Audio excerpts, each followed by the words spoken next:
evening, viewers. Thanks for watching tonight's primetime bilingual newscast on Spectrum Television. Today, 25th of May 2023. Our top story: after weeks of protest and probably resistance, there is light at the end of the tunnel in the Dikolo affair following deliberations from the administrative court. Dikolo inhabitants whose homes were demolished about a year ago were accused of occupying public property and now filled with joy. Barrister Thierry expatiates on the intricacies and delicate nature of the demolition that broke the houses and as well as the hearts of many. And that is our lone top story. Hello viewers, thanks again for watching tonight's primetime bilingual newscast, which opens up in the French language with Oriane Donkin. Good evening, Oriane. Bonsoir Joséphine Binti, mesdames et messieurs, bonsoir et bienvenue au journal. Affaire Dikolo, le tribunal administratif reconnaît l'illégalité de l'acte sur lequel étaient fondées les destructions. Le juge en délibéré vient en effet de prononcer l'annulation de la déclaration d'utilité publique. Léla Renganze. Ils avaient été expropriés de leur domicile pour cause d'utilité publique. Après moult tractations et un recours introduit par maître Thierry, le tribunal administratif vient de donner gain de cause aux victimes de Dikolo. Le juge en délibéré a en effet prononcé l'annulation de la déclaration d'utilité publique. Maître Thierry est l'avocat des victimes de Dikolo. L'expropriation présentée sous la forme d'une expropriation pour cause d'utilité publique au profit en réalité de simples intérêts privés a été retoquée par le tribunal administratif et voilà, ce qu'il faut retenir, c'est que c'est une bonne nouvelle, c'est une annulation pure et simple de ce décret. Et pour reprendre les termes de l'article 3 du décret, lu en audience publique par la présidente, avec toutes les conséquences de droit. Donc c'est ce qu'il faut retenir, ce décret a été annulé. C'est une partie de la bataille qui est gagnée. Maintenant, il reste une voie de recours pour ceux qui défendaient la pertinence de ce décret. Eh bien, je leur souhaite bonne chance. Il y a un an, l'affaire Dikolo éclate au grand jour. Elle met en lumière une querelle foncière des plus complexes, impliquant un promoteur immobilier. L'affaire soulève alors une vague d'interrogations sur les procédures d'expropriation et le respect des droits fonciers des citoyens. L'expropriation pour cause d'utilité publique ne peut se faire que, ou ne devrait se faire, autant pour moi, que pour une cause d'intérêt général. Il se trouve que dans le cadre de l'expropriation de Dikolo Bali, eh bien, il y a eu des génies au ministère des Domaines qui ont pensé qu'ils pouvaient faire exproprier des populations pour installer un particulier qui avait certes un projet ambitieux, mais qui a jugé qu'il fallait passer en force. Et donc, on a abouti comme ça à ce qu'on appelle en droit un détournement de pouvoir, en droit administratif, un détournement de pouvoir, c'est-à-dire le fait pour une autorité administrative d'utiliser un pouvoir dans un but autre que celui pour lequel la loi l'a institué. Et donc, nous avons, sur la base d'une très vieille jurisprudence, un arrêt de la chambre administrative, l'arrêt Foudambala. Nous nous sommes appuyés dessus, et sur un autre arrêt, en tout cas qui cristallisait la même position, à savoir que une expropriation qui est faite dans les conditions qui étaient exactement celles de 1961, dont de l'arrêt Foudambala, eh bien c'est une expropriation qui n'a rien à voir avec l'utilité publique, parce qu'elle sert en réalité des intérêts privés. Aujourd'hui, cette décision de justice est grandement saluée par les victimes de Dikolo, qui se battent pour obtenir réparation depuis la destruction de leur habitation. Oh, la nouvelle, c'est plutôt une bonne nouvelle. Elle a été accueillie dans la joie, vraiment dans la festivité. Parce que c'est quelque chose qu'on attendait, c'est une décision qu'on attendait depuis. Depuis 1 an, nous sommes dehors, les familles sont dehors, disloquées et tout. Et là, avec cette nouvelle, le combat continue. Il commence à peine. Là, il commence vraiment. Cette joie, nous la devons au chef de l'État, qui a écouté nos cris, qui a écouté nos pleurs, parce que nous avons cessé de faire appel à lui. Nous avons chaque fois demandé qu'il écoute nos cris, qu'il écoute nos pleurs. Aujourd'hui, il a écouté nos cris, il a écouté nos pleurs. Et c'est lui le père de la nation. Et la victoire, cette victoire, nous la lui dédions au chef de l'État. Nous lui disons merci, mais qui continue pour que les habitants de Dikolo retrouvent effectivement leur terre. Notons cependant que la partie adverse peut faire recours devant la chambre administrative de la Cour suprême. Vous l'avez donc compris, la juge en délibéré a donc prononcé l'annulation de la DUP en temps des déclarations d'utilité publique. La décision est du tribunal administratif rendu public ce 25 mai 2023. On en parle dans ce journal avec Abel Eline Bilobé. Bonsoir et merci d'avoir accepté notre invitation. Bonsoir, madame. Alors, première réaction après ce verdict. Je voudrais féliciter du fond de cœur Maître Oum et tous ceux qui, chacun à ce qui le concerne, ont décidé de venir aider les enfants de Bonanjor et tous les compatriotes qui vivaient également à cet endroit. Venir les aider pour que l'injustice qu'ils sont en train de connaître ne triomphe pas, qu'elle ne passe pas sous le boisseau. Enfin, que la mafia ne l'emporte pas sur le droit et la justice. Je leur ai gardé à eux tous ce petit morceau choisi du roi Salomon dans Proverbes chapitre 14, verset 34. Où le roi Salomon, il y a très longtemps déjà, disait « La justice est ce qui élève une nation. »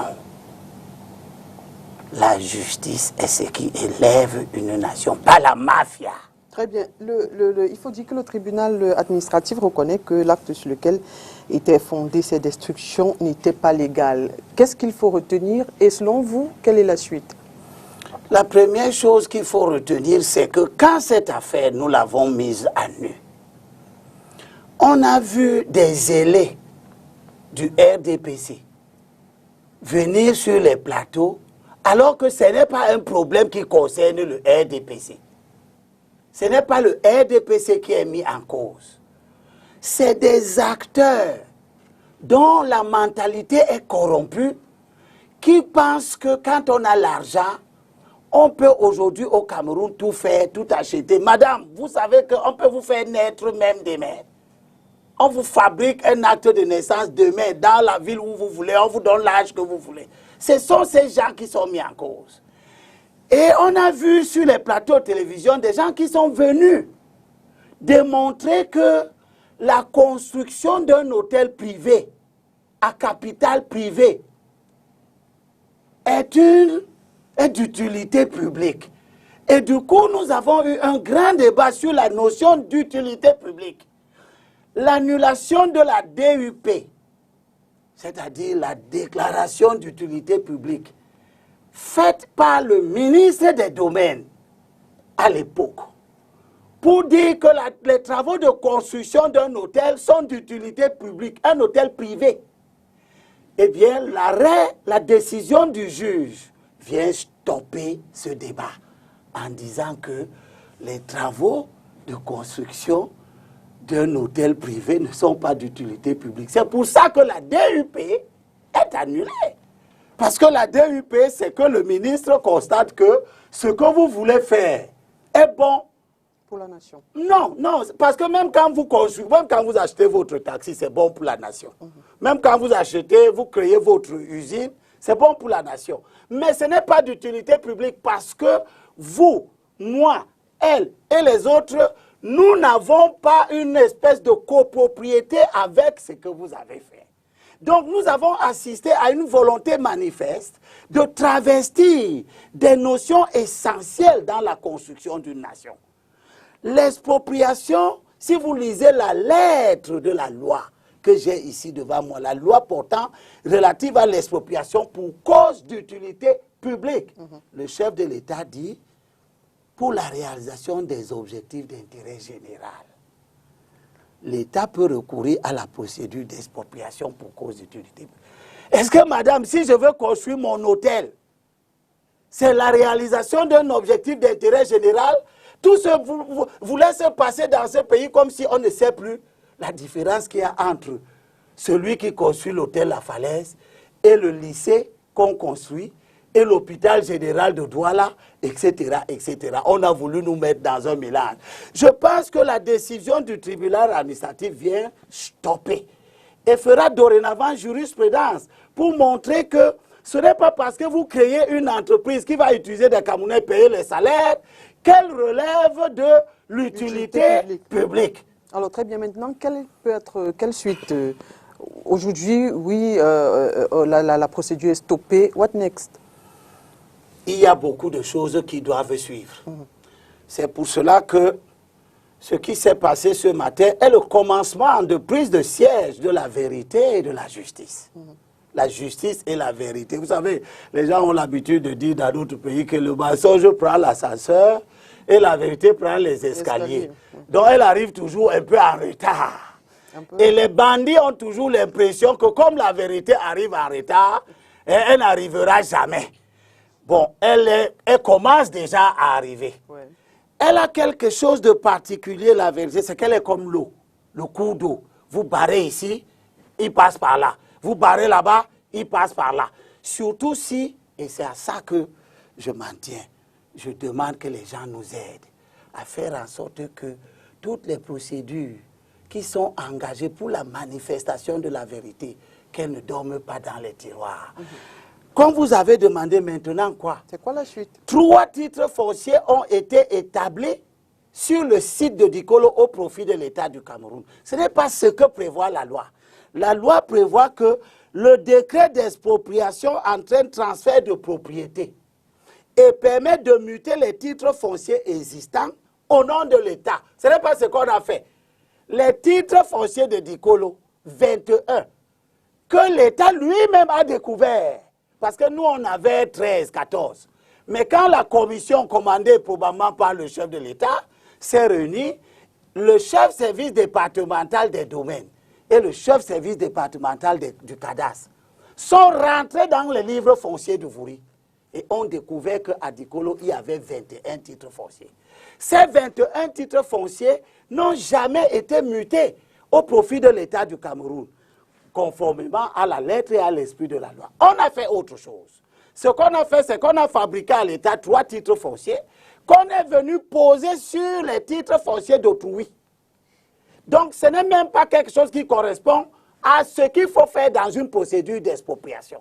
Nous demandons donc maintenant que le décret la DUP, la déclaration d'utilité publique, qui a généré un mauvais décret et qui entraîne de mauvaises conséquences, parmi lesquelles la création de ces 3 titres fonciers, eh bien, que l'État ait l'humilité, au nom de la justice et de la protection qu'il nous doit, au nom de l'article 95 de la loi sur l'urbanisme qui prévoit que l'État assure la sécurité foncière urbaine aux détenteurs des titres. Au nom de tout cela, il faut que l'État accepte de retirer, c'est-à-dire d'annuler ces 3 titres fonciers, le 924, le 925, le 926, pour que les enfants de Dikolo puissent vivre sans une épée de Damoclès sur leur tête. Parce que là où ils sont actuellement, même comme nous avons dit à l'occasion de l'anniversaire que nous avons célébré dernièrement, on leur a dit, venez reconstruire même vos maisons en attendant, même si l'État mettra 30 jours, 2 ans, 500 ans, vous-même, commencez à réoccuper vos terrains parce que dans le fond, vos terrains n'ont pas été pris. La mafia a tout raté. Maintenant, nous leur disons... N'est-ce pas quelque peu illégal de les emmener à reconstruire là-dessus alors qu'il y a toute une procédure? Je rappelle quand même que la partie adverse a encore la possibilité de faire recours. Qu'est-ce que vous appelez partie adverse? C'est qui la partie adverse? Il n'y a pas de partie adverse. Il y a ceux qui voulaient construire l'hôtel. Non, ils ne sont pas, ils ont fui, ils ont disparu dans la nature. Ils n'ont jamais porté plainte, ils n'ont jamais fait un moindre recours. Ils n'étaient pas partis à un procès. Le procès qui a connu une épilogue aujourd'hui n'était pas contre M. X ou Y. Le procès c'était contre une décision d'un ministre. Et ce ministre-là ne fait pas recours. Il ne le fera pas. Il ne portera pas, il n'ira pas en appel. De toutes les façons, s'il veut aller en appel, eh bien tant mieux. Il confirmera là le sentiment que nous avons de lui et je souhaite qu'il n'aille pas en appel pour qu'il accepte que par des manipulations incestueuses, de mauvaises aloi, il a été induit en erreur.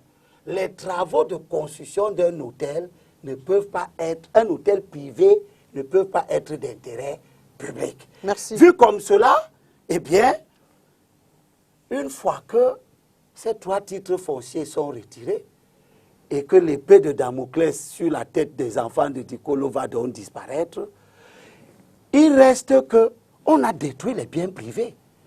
Il n'y a aucun acte d'aucun membre du gouvernement qui demandait au préfet du Vouri de casser ses maisons. Donc, la 3e procédure qui est déjà en cours, mais qu'on essaye d'étouffer, comme vous savez comment le chez nous marche, c'est la procédure contre le préfet du Vouri, intitulé personné, parce qu'il a vu tous les actes, entre autres, le mémoire en défense du Premier ministère. Lorsque le Premier ministère a été traduit au tribunal administratif par Maître Séké, nous sommes là en 2021, le tribunal administratif a demandé au Premier ministre de s'expliquer. Et le Premier ministre a écrit en disant les titres fonciers de ces gens-ci, je ne les ai pas cités dans le décret d'expropriation. Ils ne sont pas expropriés. Mais le préfet a détruit leur maison. Donc l'acte du préfet est un acte personnel qui relève de sa responsabilité personnelle. C'est pourquoi nous demandons à tous les grands techniciens du droit, à tous nos enfants, d'abord du littoral, parce que cette affaire nous concerne au premier chef, mais au-delà, tous les autres, vous qui connaissez comment faire pour dénouer les écheveaux dans l'administration, faites en sorte que la procédure que Maître Bongé, pour sa mémoire, la mémoire de Maître Bongé, que cette procédure contre le préfet du Vouri aboutisse pour que le préfet, devant les juges et devant tous les Camerounais, dise qu'il lui a dit de détruire des maisons que le Premier ministre n'a pas citées dans un décret d'expropriation. Et enfin, qu'on leur donne de l'argent pour reconstruire leurs biens qu'on a brisés sans aucune raison. Et vous verrez, il n'y avait personne qui voulait construire un hôtel. Merci Abel Eli Bilobé. On a bien compris. Merci beaucoup. Merci encore d'avoir accepté notre invitation. Nous poursuivons. Moi, je vous remercie de toute l'aide que vous nous avez apportée et qui commence à porter ses fruits. Aidez-nous encore. Nous sommes au commencement de la lutte. On va dire que c'était un cadeau d'anniversaire parce pour que vous, la décision tombe juste un an après. Merci beaucoup. Alors, on attend on espère cadeaux. que la suite sera davantage joyeuse. Merci beaucoup, Abel Eli Bilobé. Nous poursuivons ce journal en parlant donc de la lutte contre les discours de haine au sein de l'opinion. Apologie de haine menée par certains leaders d'opinion et individus malveillants dans les réseaux sociaux et autres plateformes communicationnelles, l'heure est à la répression. Seront donc systématiquement interpellés avec ouverture de procédures judiciaires. Toute personne se rendant coupable de propos faisant apologie de la haine tribale. C'est la substance d'un communiqué radio signé de Galax Landry et Toga, le secrétaire d'État à la gendarmerie.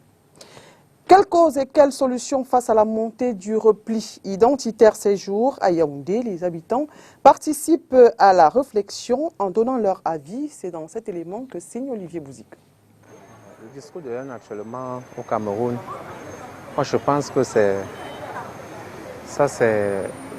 disons, l'apanage des hommes politiques. Parce que la haine au Cameroun, elle n'existait pas. Bon, elle existait, mais elle n'était pas autant qu'on l'a vu aujourd'hui. De nos jours, étant donné d'abord que les partis politiques sont d'obédience culturelle, c'est-à-dire traditionnelle, on appartient au DPC parce qu'on est ceci, on appartient au MRC parce qu'on est ceci.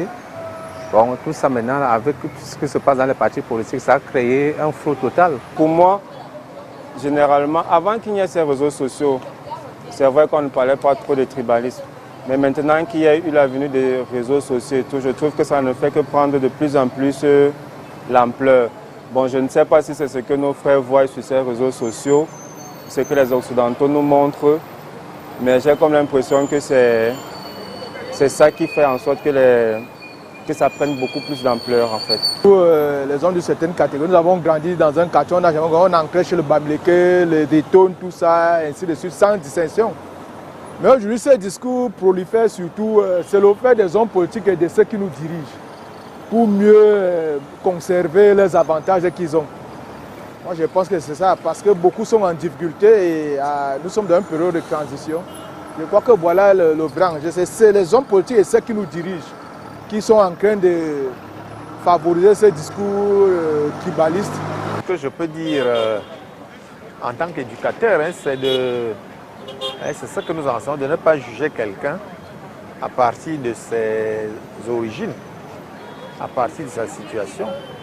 Le comportement individuel, même si on ne peut pas nier qu'il y a la société qui nous influence, mais il n'y a pas un comportement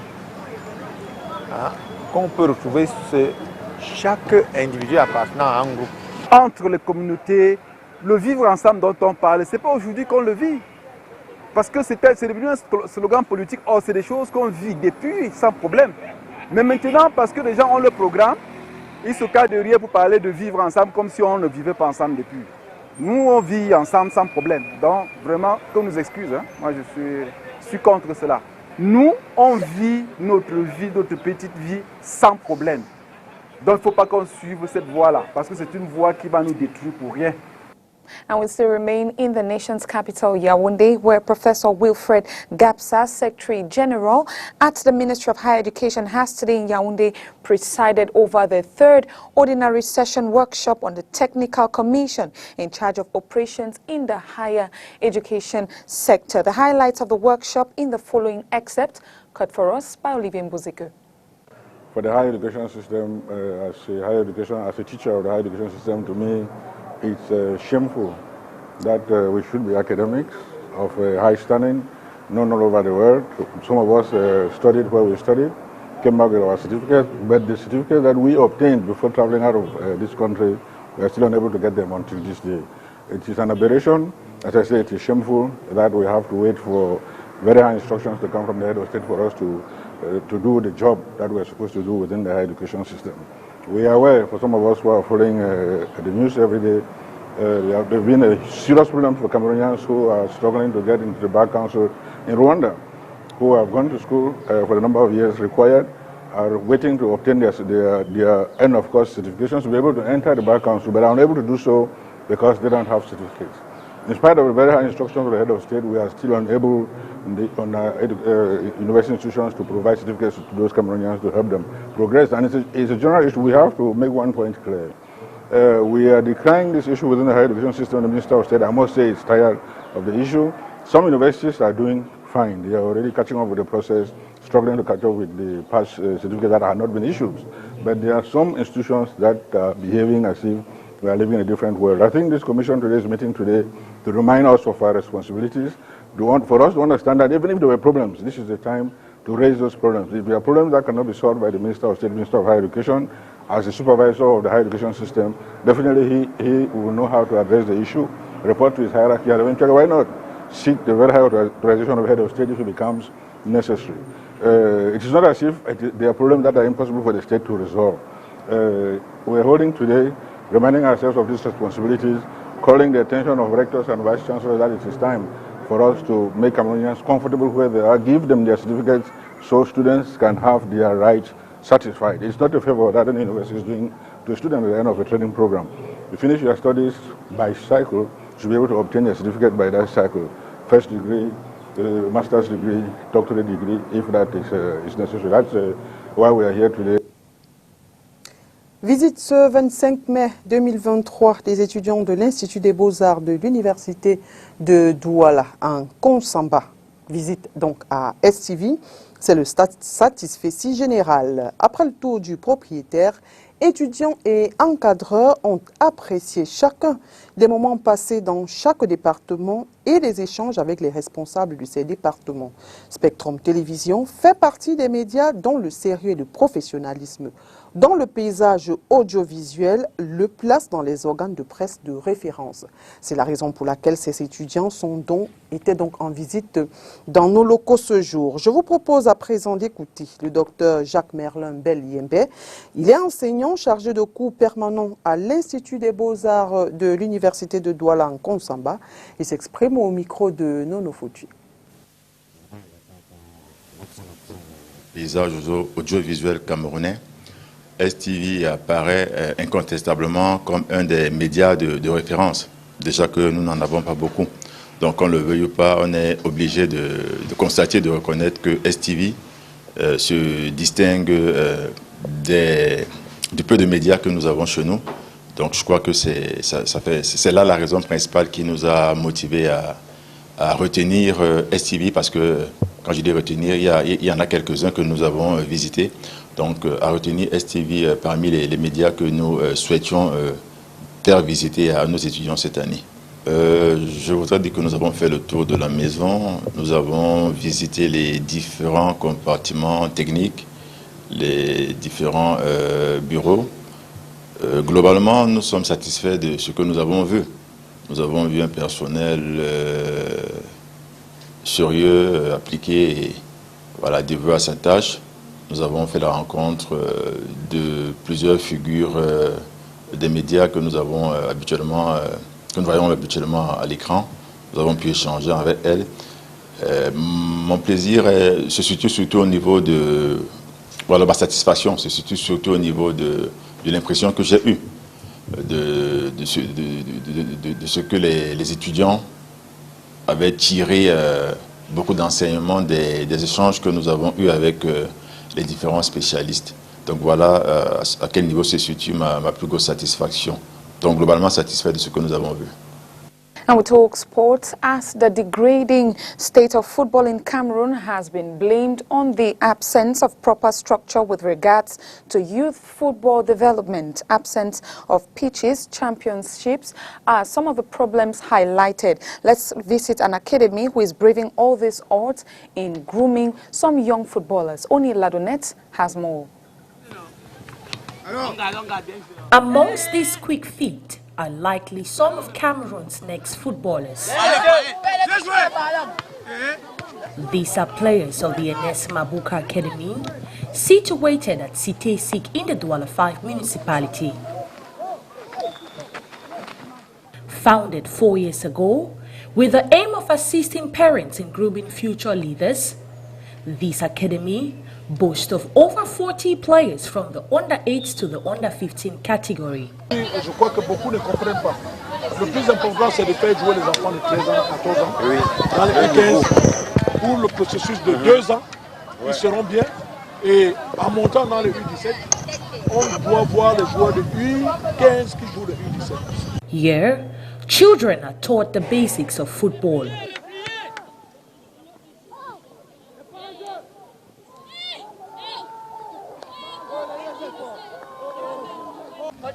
Viens. Voilà le ballon ici. Voilà là où tu dois être. Ici. Et Gogo. Viens. Le ballon ici. C'est ici que tu dois être. Farel ici. Zang ici. Parce que le ballon est de ce côté. Vous comprenez un peu? Nous avons vu des jeunes qui veulent ne serait-ce que essayer de jouer. Il y a beaucoup qui ne comprennent pas encore le positionnement. C'est dans un stade. Nous sommes toujours là en train de travailler. Avant que je ne rentre, nous ferons le travail de telle sorte que toutes nos catégories seront bien sur le plan de jeu, parce que nous voulons jouer, nous ne voulons pas dégager le ballon. Amugwa Mbassa Jr. is one of the bright talents in this squad. His physical coordination, football skills and dedication have earned him the nickname Petit Eto, meaning small Eto amongst his peers. Despite being 13 years old, Amougou has gained promotion into the under-15 category. Maintenant, Amougou, voilà là où je veux que tu viennes, ici. Parce que tu ne sais plus rien sur les côtés. Tu ne sais plus rien sur le côté. C'est ici que tu dois venir. Depuis que je suis dans le centre, j'ai marqué des vingtaines de buts. The common dream shared by this youngster and other players his age is to one day represent Cameroon. And it is with those beautiful images that we close the curtains for tonight's newscast. Thanks for watching and good night. Good night to you, Oriane. Bonne soirée, Joséphine Bindi. Mesdames et messieurs, merci d'avoir été des nôtres et bonne suite des programmes sur Spectrum Télévision.